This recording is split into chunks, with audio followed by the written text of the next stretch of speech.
जब संपूर्ण वैभव होते हुए भी प्रभु श्री राम का मन व्याकुल था, तब गुरु वशिष्ठ के ज्ञान ने उन्हें विषाद से बाहर निकाला। सुनिए बकुल जी की वाणी में। जय श्री राम। स्वागत है सभी का।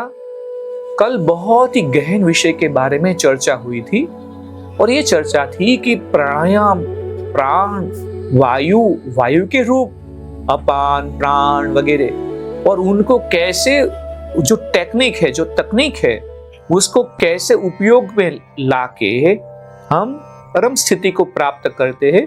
कल हमने ये भी बात की थी कि जीवंत गुरु, समर्थ गुरु के साथ रह के ही, उनकी निष्ठा में रह के ये सब हम सीख सकते हैं, ना कि पुस्तकों से सीखना। तो आज 25 जुलाई है। आज देखते हैं आज क्या होता है। आज का श्लोक है, सम्मिन मात्रम तु हृदयम उपादेयम स्थितम स्मृतम तदंतरे च बाह्यचन च बाह्यो न चांतरे। अर्थ है, जो हृदय स्वीकार्य है वह है विशुद्ध चेतना की प्रकृति। यह बाहर भी है और अंदर भी, तथा यह अंदर भी नहीं है और बाहर भी नहीं। समझते हैं इनको थोड़ा। राम ने पूछा, हे महर्षि, आपने जिस हृदय का उल्लेख किया है वह क्या है? तो वशिष्ठ ने कहा, हे राम, हृदय के दो पक्षों का यहाँ उल्लेख हुआ है। एक तो स्वीकार्य है और दूसरा उपेक्ष। वह हृदय जो उस भौतिक शरीर का अंग है तथा शरीर के किसी भाग में स्थित है, उसकी उपेक्षा की जा सकती है। जो हृदय स्वीकार्य है वह है शुद्ध चेतना की प्रकृति। वह बाहर भी है और अंदर भी, तथा बाहर भी नहीं और अंदर भी नहीं। यह मुख्य हृदय है। संसार की हर वस्तु इसमें परावर्तित होती है और यह सभी संपदाओं की निधि भी है। चेतना ही सभी जीवों का हृदय है, न कि मांस का वह लोथड़ा जिसे सामान्य लोग हृदय कहते हैं। इस प्रकार मन यदि सभी संशक्तियों, बद्ध मानसिकताओं जिसे संशक्ति कहते हैं, उस संशक्तियों से मुक्त होता है, तो वह शुद्ध चेतना में एकत्र होता है और प्राणों की हलचल नियंत्रित हो जाती है। विभिन्न आचार्यों द्वारा प्रतिपादित इनमें से किसी विधि के द्वारा प्राणों की हलचल रोकी जा सकती है।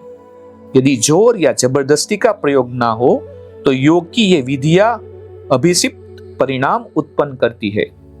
यदि कोई किसी उक्त विधि में पूर्ण रूप से अपने को स्थापित कर लेता है और साथ ही साथ अनासक्ति की अभिवृद्धि करता चलता है, और जब संशक्ति या बद्ध मानसिकता पूर्ण रूप से नियंत्रित भी हो जाती है, तब परिणाम होता है प्राणों की हलचल का रुकना।